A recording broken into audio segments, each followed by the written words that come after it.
ఇప్పుడు 7వ తరం వారు కూడా ఆ సన్నిధి కైంకర్యం అంటే నడాదూరు వారు అని చెప్పవచ్చు. ఎందుకంటే మిగతా విషయాల్లో, ఖర్చు విషయాల్లో ఇప్పుడు పరిహాసంగా కూడా మా అన్నగారిని అనవచ్చు. మిగతా విషయాల్లో ఆయన దూరంగా ఉన్న ఆచార్య కైంకర్యం అంటే ముందు ఉంటారు. అది నడాదూరు వారికే చెందింది అనే దానికి నెల్లూరులో ఉన్న దేశికన్ సన్నిధిని చెప్పవచ్చు. ఇంకా కొద్దిగా సేపట్లో కేశవాచార్యులు గారు ఆచార్యం తిరువడి చేరుతున్నారంటే ఆయన చెప్పారంట, పెద్దవాళ్ళు చెప్పింది నేను విన్నిందే.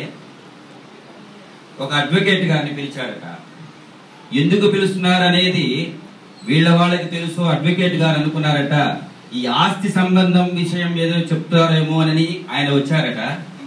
కానీ దేశికన్ సన్నిధిని జాగ్రత్తగా చూసుకోండి, ఆ కైంకర్యం ఆపకుండా చూసుకోండి అన్నారు. అంటే ఆయన తపన పూర్తిగా, ఆయన వయసు కంప్లీట్, ఆయన ఉన్నంత వరకు కూడా ఆ దేశికన్ సన్నిధికి అంకిత భావంతో ఈ రోజుకి ఆ తరతరాలుగా వాళ్ళు ఆ సన్నిధి మీద ఉన్న భక్తి. ఈరోజు రాఘవన్ గారు మొన్న ఆయన మైసూరులో వాళ్ళ మనవుడు అవుతారు. ఆయన మైసూరులో లక్ష్మీ నరసింహస్వామి దేవస్థానం కట్టారు. అక్కడ ఆయన చెప్పారట ఈ విధంగా మీ సొంత దేవస్థానంలో ఏదో చేయమని. ఆయన ఒక రోజు నెల్లూరు వచ్చారు. ప్రదక్షిణం చేస్తూ ఉన్నాం, స్వామి ఆచార్యం సన్నిధి ప్రదక్షిణం చేస్తూ ఉన్నాం. స్వామి ఈ విధంగా మేము ఒక ట్రస్ట్ పెట్టాము, సన్నిధి జరపలేకున్నాము, మేము 2 లక్షల రూపాయలు ఖర్చు కలెక్ట్ చేశాము, ఇంకా మాది ఈ కొరత ఉంది కొంచెం అనగానే 8 లక్షల రూపాయలు నేను ఇస్తానండి అన్నారు. అంటే ఈ వంశంలో ఉన్న ఆచార్యుని భక్తి గురించి ఇప్పుడు చెప్పడమే. ఈరోజు మనం ఈయనకి జయంతి ఉత్సవం ఖచ్చితంగా జరుపుకోవాలి అన్నదానికి వీళ్ళందరికీ చెప్పడం అన్నమాట. ఎందుకంటే ఆయన భక్తి, ఆచార్యుని భక్తి అలా ఉనింది.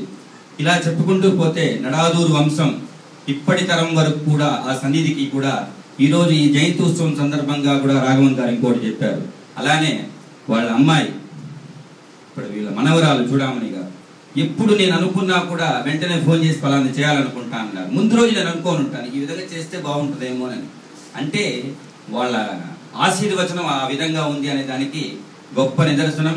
వాళ్ళ ఆశీస్సులు ఖచ్చితంగా వీళ్ళ కుటుంబానికి తరతరాలుగా వర్ధకాం అభివర్ధకాం అన్నట్టుగా ఆ సన్నిధి ఉన్న భక్తి వీళ్ళకి ఉంటుందని, ఇంకా తరతరాలుగా జరుపుతారని కోరుకుంటూ ఈ విశేష సందర్భంగా ఈ 2 మాటలు విన్నందుకు, మీ ముందు నేను ఈ విధంగా మాట్లాడినందుకు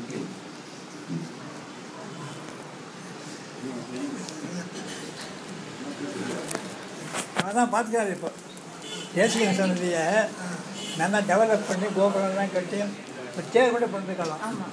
இப்போ நெல்லூரில் ரொம்ப நல்லா பண்ணிருக்கான். இப்போ ட்ரஸ்டியாக அவர் தான் அவர் வந்து வெள்ளிவர சுவாமி அங்கே போயிடுச்சு அங்கே ஆதிவன் சடங்கு பண்ணிருக்காரு.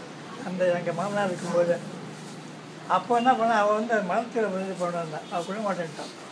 அதான் இப்போ ஆதிவன் சடங்கு அப்புறம் தேசியம் 2 பேரும் அங்கே எடுத்துக்கிறாங்க அந்த சன்னதியில். படத்துக்காரன் கேட்டு